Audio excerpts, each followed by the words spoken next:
This city never sleeps. It just waits. I signed the lease this morning, a shoebox apartment in a forgotten corner, shadows clinging to every wall. The landlord handed me the keys with a rat smile and vanished. Inside, the air was thick, heavy with secrets. Neon from the bar across the street painted the gloom in red and blue. Every instinct screamed to leave, but the past was right outside the door. This was my only option. Something was wrong here. I could feel it, a cold knot of dread. This place held a secret, and I was about to find it.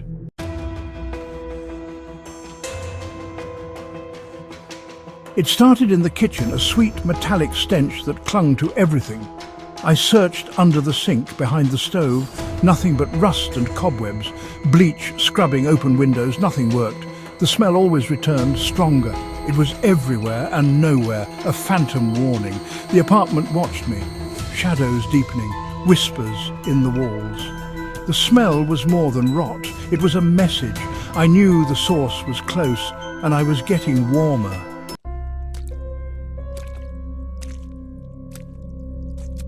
The smell grew, seeping into every room, every breath. Cleaning was pointless. The rot was alive, mocking my efforts. I tore up floorboards, tapped on walls, nothing but damp and silence. The stench was thickest near the refrigerator, its hum a warning growl. The landlord brushed me off. He knew, and he didn't care. I was alone. The hunt was no longer about cleaning, it was about survival.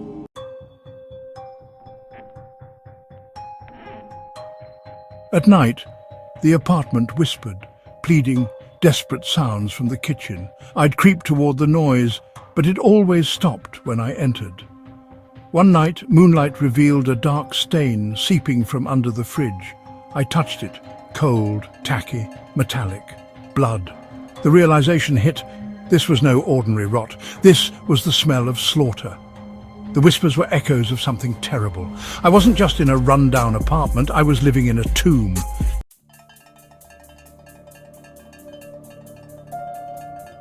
The bloodstain under the fridge was the key.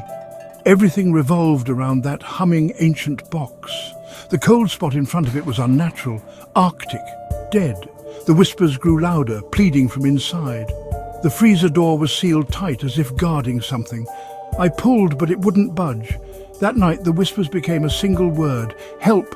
I knew, with a bone-deep certainty, I was going to have to open it.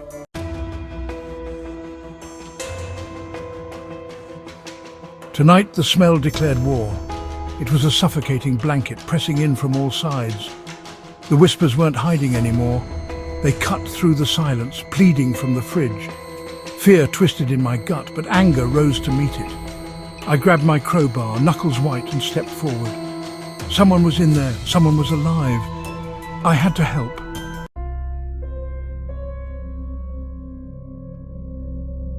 The crowbar felt heavy in my hands, a solid piece of reality in a room that had gone insane. I wedged the hooked end into the crack between the freezer door and the main body of the unit.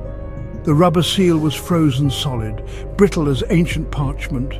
It cracked and split as I applied pressure. The whispers inside stopped, abruptly. The silence that followed was somehow worse, heavier, filled with a terrible anticipation. The only sound was the groan of the metal as I put my weight against the crowbar, my muscles straining against the unholy seal. The whole refrigerator shuddered, its motor whining in protest. Sweat beaded on my forehead, mingling with the grime and the cold. The door wouldn't give. It was like trying to pry open a bank vault. I repositioned the crowbar, finding a better purchase near the hinge.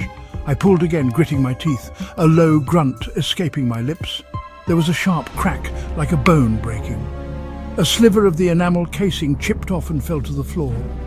A puff of impossibly cold air, thick with the concentrated stench of a slaughterhouse, escaped the broken seal. It hit me in the face, a foul, icy breath from the grave. It smelled of frozen blood and something else, something chemical and sharp. I fought back the urge to gag, to run. The voice echoed in my head, "Help me!" I had to get this door open. I braced my foot against the wall and threw my entire body into it. The metal screamed. Another loud crack, and then another. The seal was breaking, piece by piece. The cold pouring from the opening was no longer just chilly, it was a soul-deep, biting cold that felt like it was burning my skin. Frost was already forming around the edges of the widening gap, a delicate, crystalline lace growing over the filth. The whispers hadn't returned, but I could feel them. I could feel the silent, desperate screaming from within. With one final desperate heave, the seal gave way completely. The door popped open with a sickening sucking sound, a gasp of released pressure. It swung open slowly, its own weight pulling it wide on creaking hinges. The internal light, a weak yellow bulb, flickered on, struggling against the profound darkness it was meant to illuminate. The stench that rolled out was a physical wave, a tidal wave of putrefaction and freezer burn that sent me stumbling back a step. It was the smell of hell, flash frozen. For a moment I just stood there, my chest heaving, staring into the abyss I had just unleashed.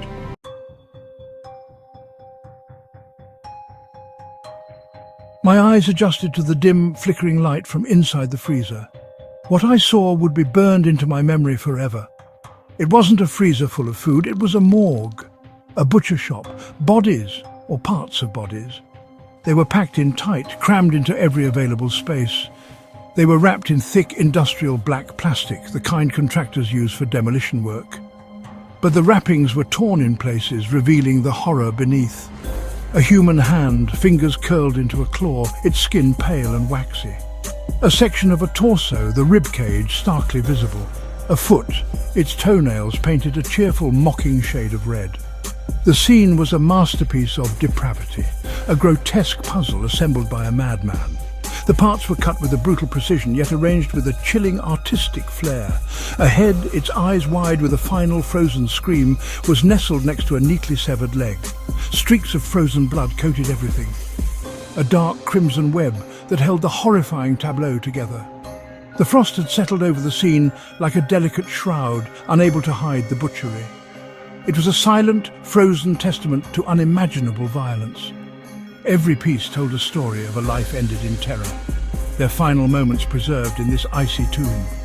The cold was no longer just a temperature, it was an entity. It seeped into my bones, a paralyzing chill that had nothing to do with the air. My mind reeled, trying to process the sheer scale of the carnage. This wasn't one murder, this was a collection, a gallery. The landlord's words echoed in my mind. It'll pass. He knew. He knew this frozen graveyard was sitting in the kitchen of his apartment building. The metallic chemical smell finally made sense.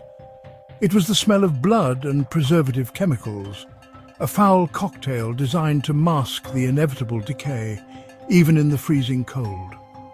I stood there, paralyzed by the sight, the crowbar hanging limp in my hand. The city outside, with all its grime and casual cruelty, felt a million miles away. This was a different kind of evil. This was personal, intimate, and deeply, deeply sick. The flickering bulb above the frozen bodies cast dancing shadows, making it seem like the parts were moving, twitching. My gaze drifted from one horrific piece to the next, a silent inventory of the dead. How many? How long had they been here? And who could do something like this?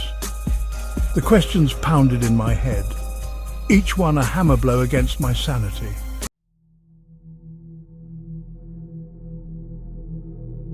My eyes scanned the frozen chaos, the jumble of black plastic and pale flesh. Then I saw it, a movement. It was small, a slight twitch near the back of the freezer, behind a stack of wrapped limbs. I thought it was a trick of the light, my own mind cracking under the strain. I stared at the spot, holding my breath, my heart a frantic trapped bird in my chest. Nothing. I must have imagined it. I started to look away, to let the full weight of the horror wash over me. But then it happened again, a definite, undeniable flutter. It was an eyelid. I pushed aside a frozen, plastic-wrapped arm, the cold burning my fingers through my sleeve. Beneath it was a face, a woman's face, wedged between a human thigh and the freezer's back wall. Her skin was a deathly blue-white, her lips cracked and purple. Frost clung to her eyelashes and hair, making her look like a macabre ice sculpture. Her eyes were closed, but as I watched, one eyelid trembled and then slowly, agonizingly peeled open. The eyeball beneath was bloodshot, the pupil a tiny black pinprick in a sea of red. It fixed on me. It was a look of pure, unadulterated terror, but it was alive. A sound escaped her lips. It wasn't a word, just a dry, rasping hiss of air passing over frozen vocal cords. It was the whisper I had heard, the one that had cut through the night. I stared back, frozen in place, my mind a blank slate of shock. She was alive. One of them was still alive. Buried in this icy hell, surrounded by the dismembered bodies of the others, this woman was still breathing. Her life was hanging by the thinnest, most fragile thread, a single spark of warmth in an abyss of absolute cold. The sheer impossibility of it was staggering. Her lips moved again, a slow, pained effort. The sound that came out was barely audible, a fragile crackle of sound in the frigid air. It was a single phrase, the same one I'd heard through the door, the same one that had driven me to open this Pandora's box. Help me. Her eye, her one open eye, pleaded with me. It was a silent scream for rescue from a nightmare I couldn't even begin to comprehend. The landlord's smiling face flashed in my mind. A family tradition. The chilling words now held a new, monstrous meaning. I had just stumbled into the middle of it.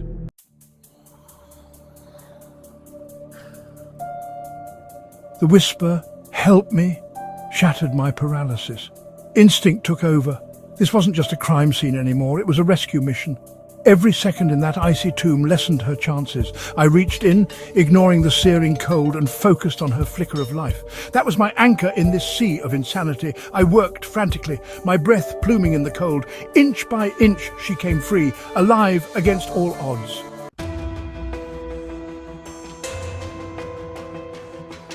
I pulled her from the freezer and laid her on the dirty kitchen floor.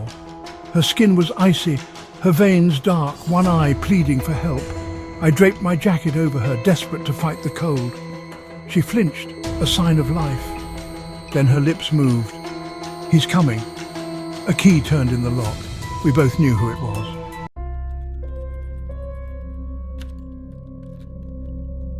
The sound of the key in the lock was like a gunshot in the silent apartment. My blood ran cold. "He's coming!" The woman's warning echoed in the sudden terrifying quiet. I froze, crouched over her on the floor, my heart hammering against my ribs. The front door creaked open, then clicked shut. Footsteps, slow, deliberate, confident. They were the footsteps of a man who owned the place, who felt he had every right to be here. I looked from the woman's terrified, pleading eye to the open freezer, its horrific contents now on full display. There was no hiding this. There was no explaining it away. The game was up. The landlord appeared in the kitchen doorway. He wasn't the greasy, scurrying little man I'd met before.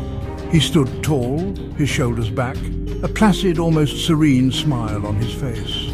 He wore a neat, clean butcher's apron over his clothes, a stark white against the gloom of the apartment. He took in the scene without a flicker of surprise. His eyes went from me to the woman on the floor, to the open, desecrated freezer. He simply nodded, as if he'd been expecting this, as if I'd just unwrapped a gift he'd left for me. His calmness was more terrifying than any scream or threat. It was the calm of a predator who knows its prey is trapped. "Ah," he said, his voice smooth and conversational, like we were discussing the weather. "You found it? I was wondering how long it would take. You're more perceptive than the last tenant." He took a step into the kitchen, his shoes making a soft sound on the linoleum. He looked down at the woman on the floor, his smile widening slightly. "This one's a fighter. They're always more interesting when they fight. Adds a certain spice to the process, don't you think?" He spoke as if he were a wine connoisseur discussing a particularly fine vintage. The casual cruelty of his words made the air feel thick and hard to breathe. I slowly rose to my feet, positioning myself between him and the woman. My mind was racing, calculating angles, options. The crowbar was still on the floor near the freezer, too far. The kitchen was small, cramped, no room to maneuver. "What is this?" I growled, my voice low and tight. The landlord chuckled, a soft, pleasant sound that was utterly at odds with the horror surrounding us. He wiped his hands on his apron, a gesture of pure, unnerving domesticity. "What is this?" he repeated, tilting his head. "Why, it's a family tradition, of course. I thought I mentioned that."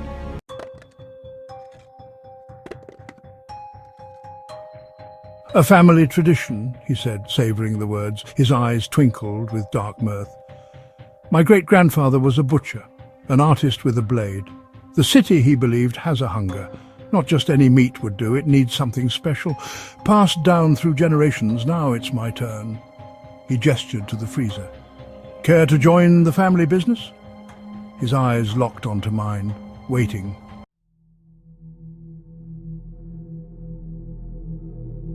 The landlord's words hung in the frigid air, more chilling than the cold seeping from the open freezer. Join the family business. It wasn't a threat, yet his smile was a mask of placid insanity. He saw darkness in me. Maybe he was right. My choice wasn't just about survival. It was about hers. Her one open eye was wide with terror. She knew what he was, what he wanted. His invitation wasn't just for me, it was to help him finish his work, to turn her into just another frozen package in his collection. My mind was a whirlwind of violence and escape. The kitchen was a death trap. He stood between me and the only way out, eyes missing nothing. The woman on the floor sobbed, a sound that cut through my fear. The choice was made. I couldn't leave her. My body coiled, ready to fight or die.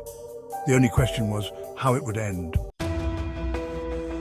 I exploded into motion, kicking the rickety table between us. It slammed into his legs, my only opening. I dove for the freezer, grabbing the cold steel crowbar. He lunged for a knife, spinning with practiced menace. The kitchen became an arena. Brute force against precision. I feinted high, then kicked his knee. He stumbled, his guard dropped. I brought the crowbar down, determined to end it.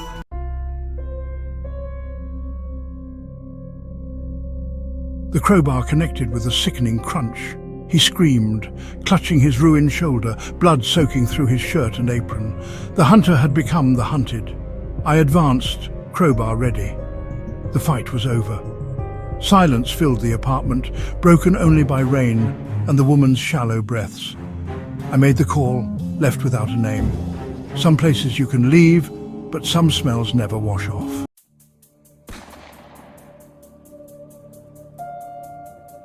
The rain came down hard tonight. It always seemed to rain hard in this city. The streets below were slick, reflecting the neon signs in distorted, bleeding colors. This city never slept. It just tossed and turned, muttering in its sleep.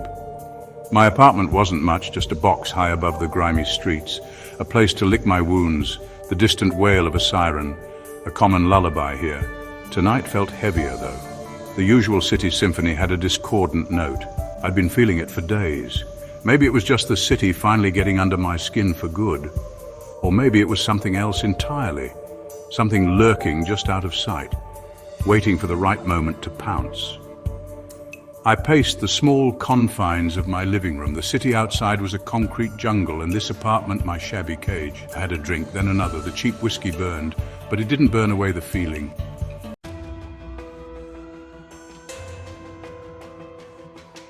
The shadows danced tonight, stretching from the corners like grasping fingers. Every familiar object seemed alien. The coat stand looked like a gaunt figure. It was the kind of light that played tricks on your eyes. The truth of the room, the truth of my solitude. An unease had settled deep within my bones. I told myself it was the weather.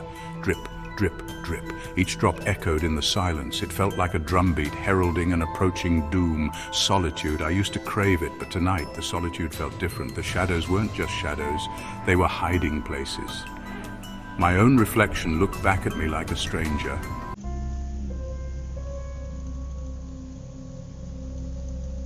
I stood by the window watching the rain. Down below, cars swished past. I was anchored here with the feeling that the world was holding its breath, waiting for something to break. It was just another Tuesday, but there was a prickle on my skin. The kind you get when you know you're being watched. A sense that the ordinary rhythm of the night had been disturbed.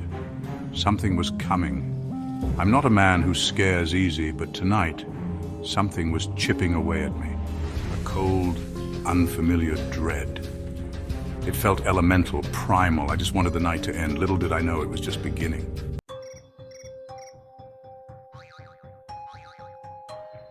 The quiet was shattered by a buzz. My phone, lying face down on the dusty side table, it vibrated against the wood, an angry, insistent sound. I wasn't expecting a call, not at this hour. Few people had my number, fewer still would use it. I picked it up. The screen glowed, a stark rectangle of light in the gloom. A new message. My heart gave a little kick. That strange feeling from earlier, the unease, it sharpened.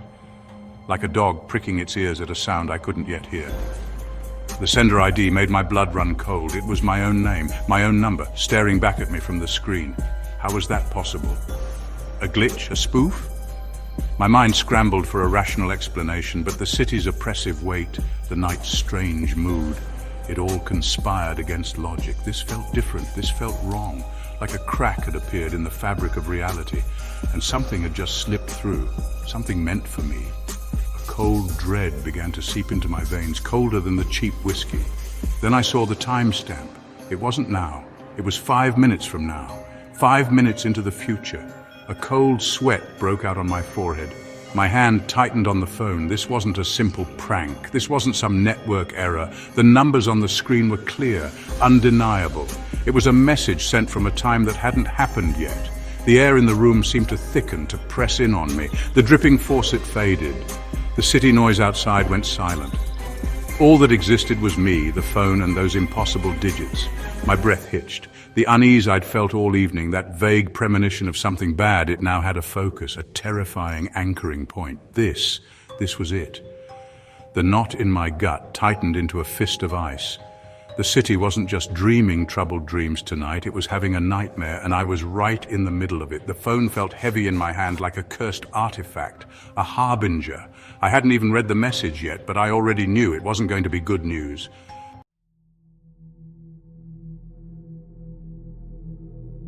My thumb hovered over the notification. A part of me didn't want to open it, didn't want to know. I wanted to throw the phone against the wall, just pretend this wasn't happening, but that wasn't my way. Never had been. So I took a ragged breath, steeled myself, and I tapped the screen. The message opened, just a few words, stark, brutal, leave the house, now, don't look back, don't wait. The words burned into my retinas, simple, direct, utterly terrifying, no explanation, no context, just a raw, desperate command. Leave the house, now, my own number, my future self apparently, warning me. My mind reeled. This had to be a joke, a sick, elaborate prank, but who would do this and how? The future timestamp, my own number. It didn't add up to any prank I'd ever heard of. The anxiety I'd been nursing all night bloomed into full-blown fear. A cold, sharp fear that tasted like metal in my mouth. The shadows in the room seemed to deepen, to writhe. Was this what the night had been leading up to? This impossible, terrifying message? I read the message again and again, as if repetition would somehow change its meaning, or reveal a hidden clue, a way out. But the words remained the same, unflinching, urgent, a warning from myself, from a version of me that was 5 minutes ahead. 5 minutes into whatever horror was coming. What could be so bad? What could happen in the next few minutes that would prompt such a desperate plea? The city outside, usually a source of grim comfort in its shared misery, now felt like a distant, uncaring entity. My heart hammered against my ribs, a frantic drummer heralding chaos. I thought about the feeling of being watched earlier, the oppressive atmosphere. Was this it? Was this the other shoe dropping? The message offered no solace, no explanation, just a stark choice: believe the unbelievable or dismiss it and face whatever came next. The air crackled with a tension that was almost physical. My instincts, honed by years of navigating the city's underbelly, screamed at me. They screamed that this was real, deadly real.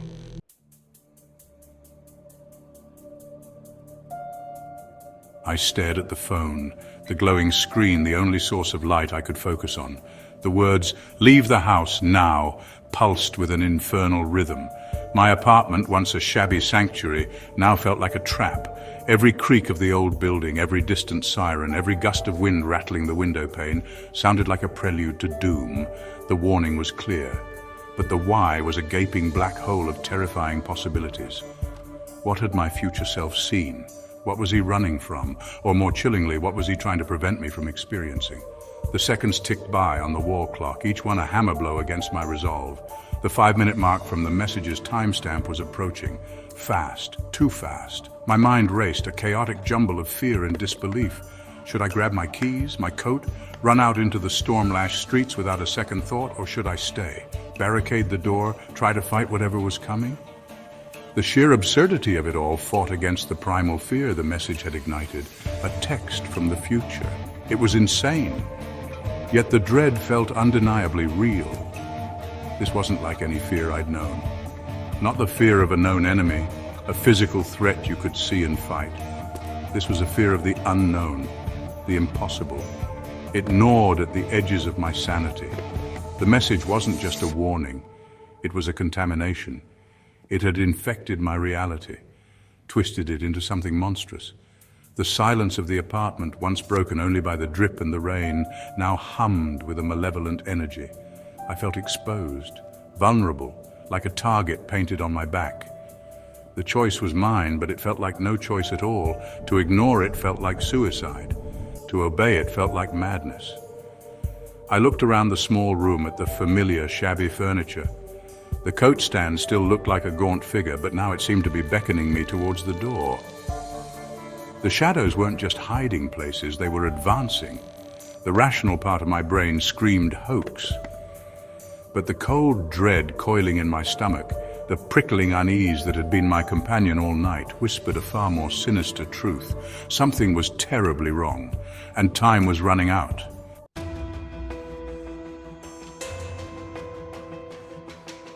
The phone screen glowed with impossible words. Leave the house now. My own name, my own number, a timestamp from the future. My first instinct was to laugh, but the chill wasn't laughing. It was a deep, primal dread. I didn't move. Run? Where? This was something else, something that made my apartment feel like a coffin closing in. Instead, I stood there, a statue carved from fear and disbelief, an instinct that screamed danger, even as my brain struggled to catch up. The choice remained: heed the impossible warning or face the unknown consequences, and my inaction was in itself a choice.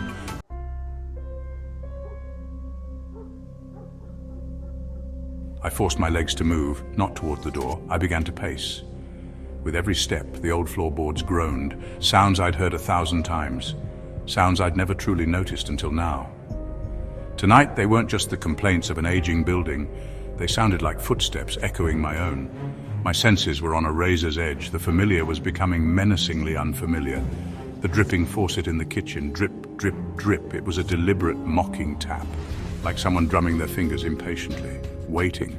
The real threat wasn't a leaky pipe, it was something far more insidious, something that had already found its way inside, just the old house breathing. It felt like an ancient beast, stirring from a long slumber, its attention slowly, inexorably focusing on me.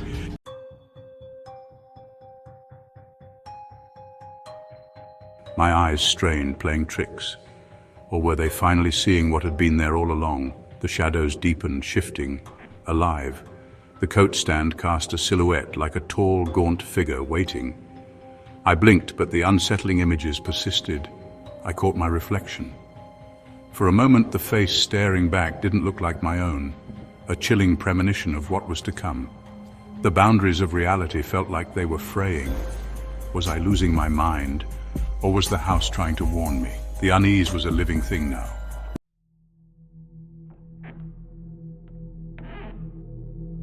A chill permeated the apartment, a coldness beyond the storm. It was as if a door to some frigid place had opened, letting out ancient ice.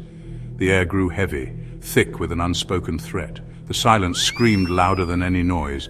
Then an earthy scent, damp and cloying, with something metallic underneath, like blood. It made the hairs on the back of my neck bristle. My apartment no longer felt like my own.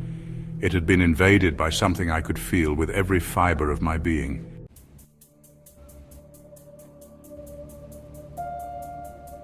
The time allotted by the text had passed. No horror had burst through the door, no monster materialized, but the atmosphere screamed otherwise. The cold, the silence, the scent, these weren't my imagination. Something in the house was holding its breath, waiting.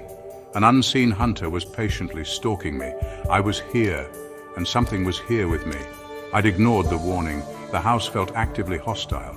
This was the calm before the storm. Leave the house. I hadn't listened. It had sealed my fate. The next move wasn't mine.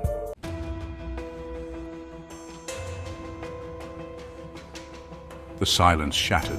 A knock, sharp, hard. This was a summons. Each knock echoed like a gunshot.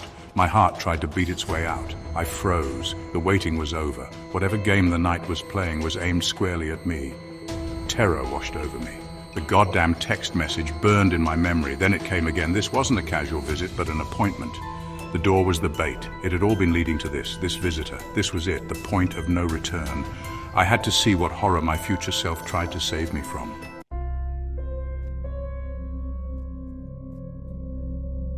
My legs finally moved, slow and heavy, each step toward the door a descent into hell. The floorboards shrieked under my weight, betraying me in the silence. I strained to hear anything, nothing but my own frantic heartbeat. The metallic scent grew stronger as I reached the door. My hand hovered over the cold brass peephole, fear rooting me in place. The warning echoed, "Don't look back, don't wait." But I had waited. Now I had to look. I pressed my eye to the glass. The hallway, warped and dim, flickered under a dying bulb. For a moment, nothing, just stained wallpaper and scuffed linoleum. Then, a shape emerged from the shadows near my doorframe. A figure, my height, my build, slumped shoulders. Familiar, terribly familiar. The face was hidden, but the menace radiated from it. I knew before I truly saw that something was terribly, irrevocably wrong with the man at my door.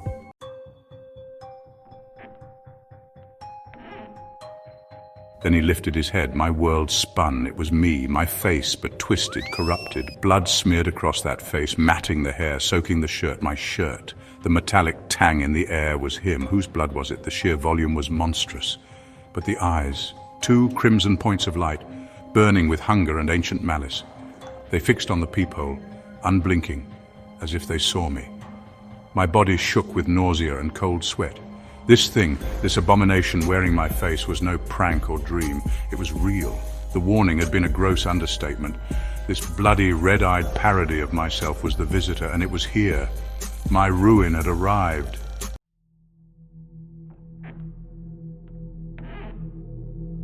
I stared at the thing through the peephole, paralyzed. Then a crash, glass shattering violently from upstairs, my apartment's attic window broken. Another entry point, another breach. The thing at the door was silent, as if listening too. Was it in two places at once? My mind reeled. I tore myself from the peephole. The image of those red eyes burned into my vision. The silence returned, heavy and expectant, but the sound from above called to me. A new terror. My choices vanished. Survival was all that mattered now.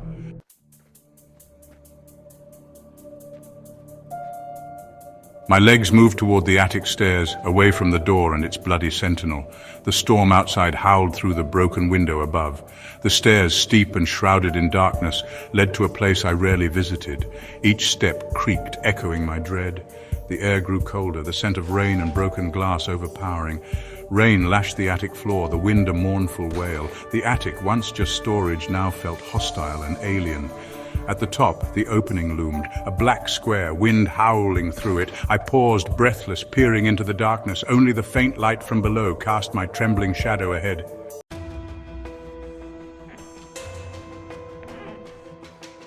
My eyes adjusted to the gloom. Amidst the boxes and shadows, I saw it.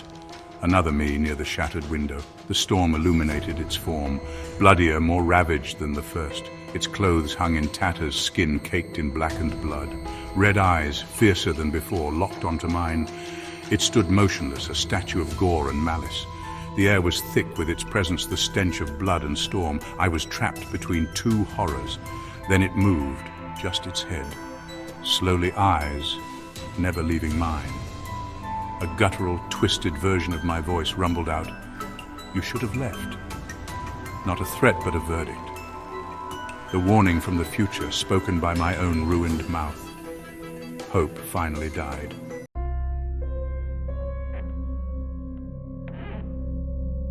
"You should have left," echoed in the attic. A final judgment. The warning from my phone blazed in my mind, too late. No more denial, only the cold truth of my inaction. Trapped. One horror at the door, another in the attic. My home, once a sanctuary, was now my tomb. Every shadow, every gust of wind sang a dirge for my end. Any fight I had left crumbled to ash. This wasn't a battle, it was an execution. The memory of the text, "Leave the house now." 5 minutes mocked me. My fatal indecision had sealed my fate.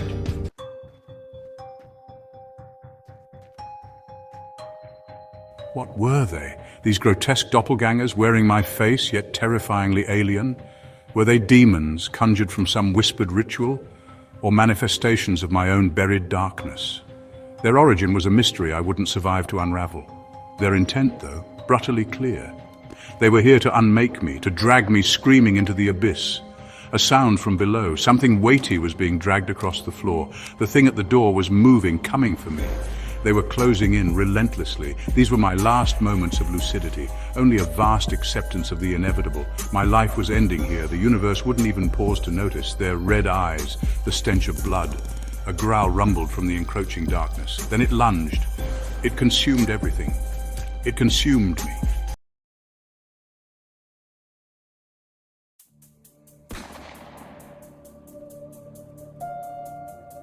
The city rain drummed on my windshield as I drove home, lost in routine. Suddenly, a black van slammed into me.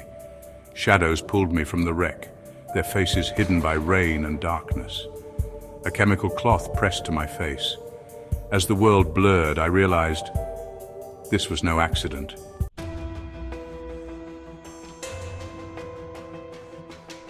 Consciousness returned not as a gentle dawn, but as a violent stabbing pain. A needle. I felt it slide into the crook of my arm, a sharp, cold violation that jolted my system back to life, but only partially. My eyes fluttered open to a world of motion and shadow. I was in the back of the van, the city a stream of fractured light through the grimy rear windows. My limbs felt like lead, heavy and unresponsive, a disconnect between my brain's commands and my body's ability to obey.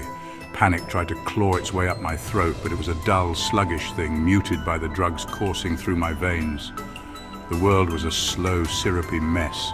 I tried to speak, to scream, to demand answers, but my tongue was thick and useless in my mouth. Only a low groan escaped, a pathetic sound that earned me a gruff shove from one of the shadows beside me. I could see them more clearly now, 2 men dressed in black fatigues, their faces obscured by ski masks. They moved with a chilling efficiency, their silence more menacing than any threat could ever be. They were professionals, not street thugs. This was something organized, something cold and meticulously planned. I was not a victim of opportunity, I was a target. The thought sent a new, colder wave of dread through the chemical fog in my mind. The van rumbled on, a metal coffin on wheels carrying me to an unknown destination. Every bump in the road was a jolt of agony, a reminder of the raw powerlessness of my situation. I focused on the sounds, trying to piece together where they were taking me, the constant hum of the highway, the occasional roar of a passing truck, the rhythmic thump of the tires on pavement, but it all blended into a meaningless drone, offering no clues, no hope. My mind was a prison inside a prison, trapped in a body that wouldn't listen, hurtling through a night that had no end. The rage I felt earlier had cooled into a hard, dense knot of dread in my stomach. Then the motion changed. The van slowed, turning off the smooth highway onto a rougher surface. Gravel crunched under the tires. The engine whined as we climbed a steep incline. We were leaving the city behind, heading somewhere remote, somewhere isolated, somewhere no one would hear me scream. The back doors swung open, flooding the dark space with a harsh, sterile light. They grabbed me again, their grips unforgiving, and hauled me out into the cold night air. The drug was pulling me back under, the brief window of awareness closing fast. My last sight was a stark, brutalist concrete building against a starless sky before the darkness took me for good.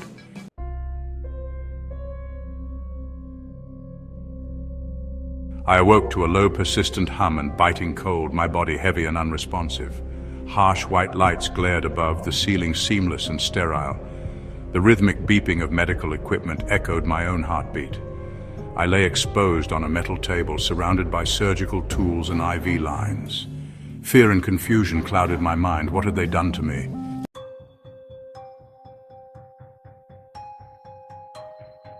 Adrenaline surged as I swung my legs off the metal table, feet slapping the cold floor. Unsteady, I forced myself upright, drawn to the mirror across the room. My reflection stared back. Grey eyes, angular jaw, a stranger's face. Panic rose. This wasn't a dream, and they had erased me, stitched a new identity onto my flesh.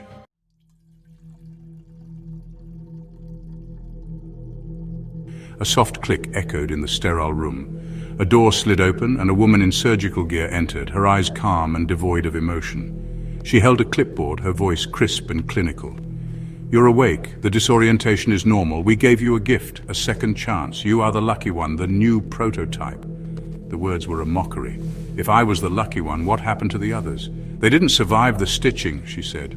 The hum of the machine sounded like a funeral dirge. I wasn't reborn. I was a grave. I was a...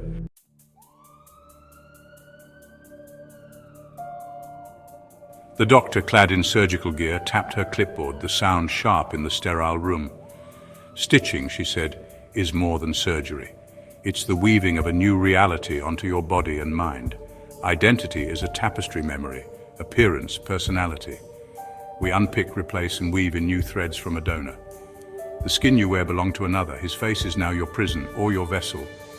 We flay donor and host, preserve the flesh, and connect nerve to nerve, capillary to capillary. One mistake, and the flesh rots away."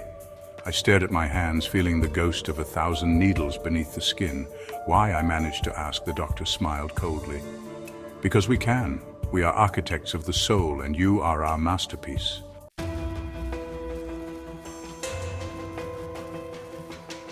The doctor activated a monitor, revealing a gallery of failed experiments, faces twisted, skin splitting, patchwork horrors. "These were the ones who didn't survive," she said. "Their minds rejected the new flesh. The real challenge is the mind. Identity rejection syndrome. The psyche fights the alien body, leading to madness. We had to stitch the consciousness too, blur memories, overlay new ones until the mind accepts the new truth. I tried to remember my old face, but it was already fading." The doctor watched me. "Don't fight it," she said. "Your brain is rewriting itself. Soon the man you were will be a ghost. You will simply be you."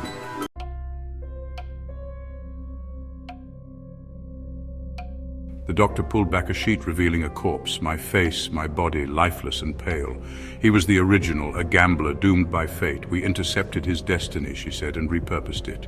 We offered him escape. He became the vessel, you the new inhabitant. The failures you saw, their minds and bodies rejected the story. We learned to choose hosts at a crossroads, unhappy, adrift, ready for a new narrative. You were perfect. No ties, no future, a blank page. We didn't just give you a new face, we gave you a new plot." I realized I wasn't random. I was chosen, curated. My life was rewritten by a stranger's hand. I was the perfect canvas for her masterpiece of horror.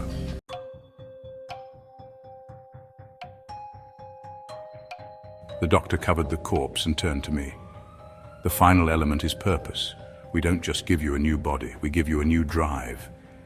The man on the table was a killer. That instinct is now stitched into you. You feel it, don't you? The calm, the focus, the predatory stillness.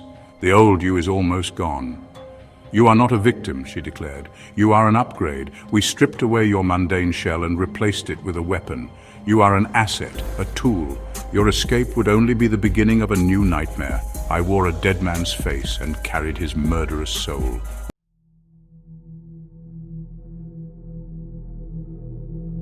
The doctor's words echoed, weapon, tool, upgrade. But beneath the killer's calm, a spark of the old me survived, rage, terror, will to live. I let her believe I was broken, slumping in feigned resignation. Her pride was my opening. When she turned away, the spark flared into action. My new body moved with lethal precision. I grabbed her clipboard and struck. She crumpled, silent. I stood over her, breathing hard, the first act of my new life, one of violence. The irony was not lost on me.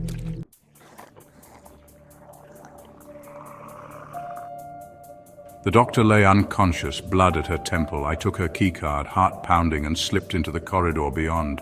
The air was thick with the scent of antiseptic and old blood. Steel doors lined the hallway, cells, cages. I was both hunter and prey, moving quickly past silent monuments to suffering.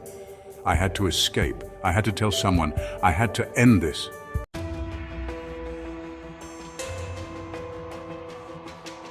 As I moved deeper down the corridor, the smell of blood grew stronger, overpowering the sterile scent of antiseptic.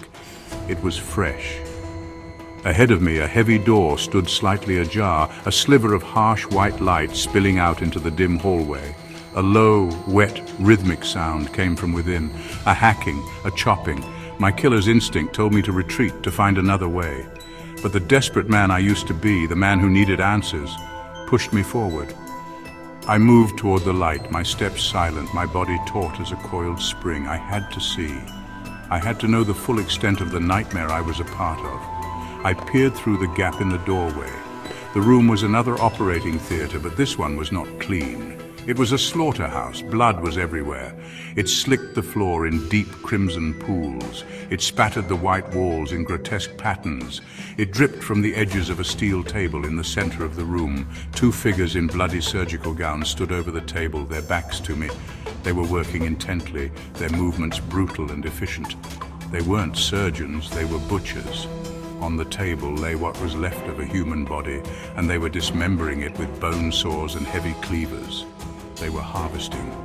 My stomach heaved, and I had to clamp a hand over my mouth to stifle a gag. This was the source of the parts. This is where the donors were processed, where human beings were reduced to a collection of tissues to be stitched onto others.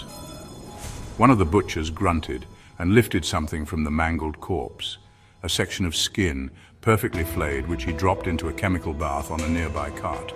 The casual, industrial nature of the act was the most horrific part. It was just a job to them, a messy but necessary step in the production line of their monstrous creations. They were monsters creating other monsters. Suddenly, one of the figures stopped his work and stiffened. He slowly turned his head as if he sensed my presence, as if he smelled a new animal in his territory. His mask was stained with blood, but his eyes, cold and dark, locked directly onto the crack in the door. He saw me. A low growl rumbled in his chest, and he lifted his cleaver, its edge gleaming red under the fluorescent lights. There was no thought, no hesitation. He was pure predatory instinct. He took a step toward the door, his partner now turning to see what had alerted him. The time for stealth was over. The hunt had begun. Panic and instinct warred within me. Two armed butchers burst from the abattoir. I ran barefoot, the sound of pursuit echoing in the corridor. At a junction, I chose right, only to find a dead end. Trapped, I faced my hunters as the cleaver was raised. My new life was about to end.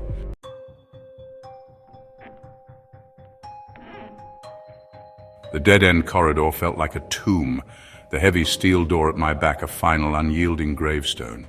There was nowhere left to run. The two butchers advanced, their blood-soaked gowns a grotesque parody of a surgeon's whites. I was cornered, an animal run to ground with the hunters moving in for the kill. But the new me, the killer she had stitched into my soul, was eerily calm, calculating.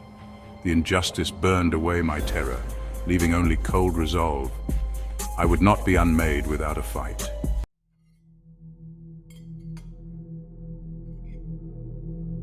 The butcher lunged, cleaver swinging for my neck. I dropped low, the blade whistling past. He stumbled, off balance. I swept his leg, slammed my shoulder into his ribs. The cleaver clattered away. I finished it, brutal, horrifying, but natural. One down. The second butcher hesitated, wary now.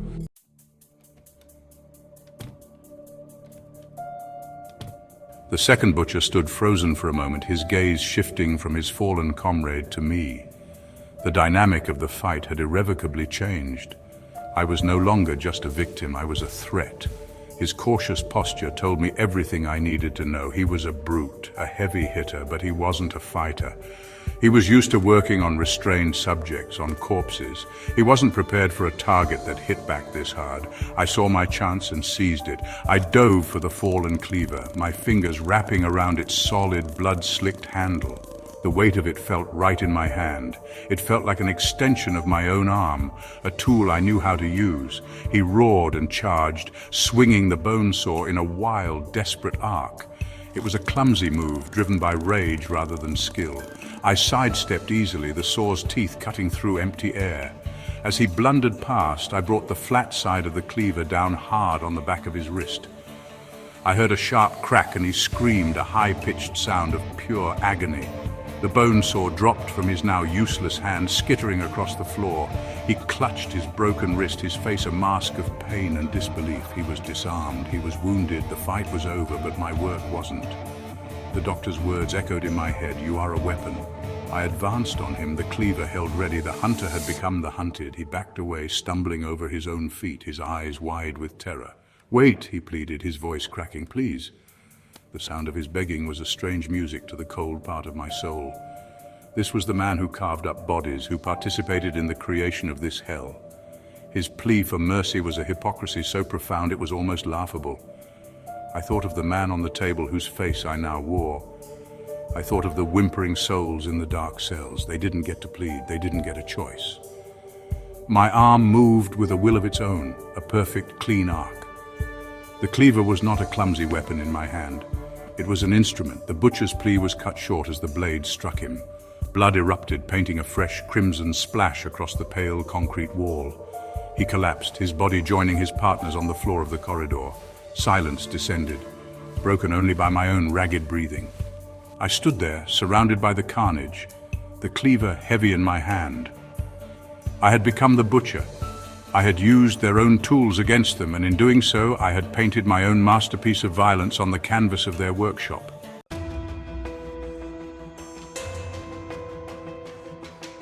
My heart hammered in the silence. I stared at my bloodied hands, the bodies, the cleaver. Horror and grim satisfaction warred inside me. I staggered to the steel door, no handle, no escape. Then a hidden seam, a chute for disposing failures. Before I crawled in, I saw my reflection. Hard, resolute. The doctor hadn't just built a weapon, she'd forged a replacement. Me.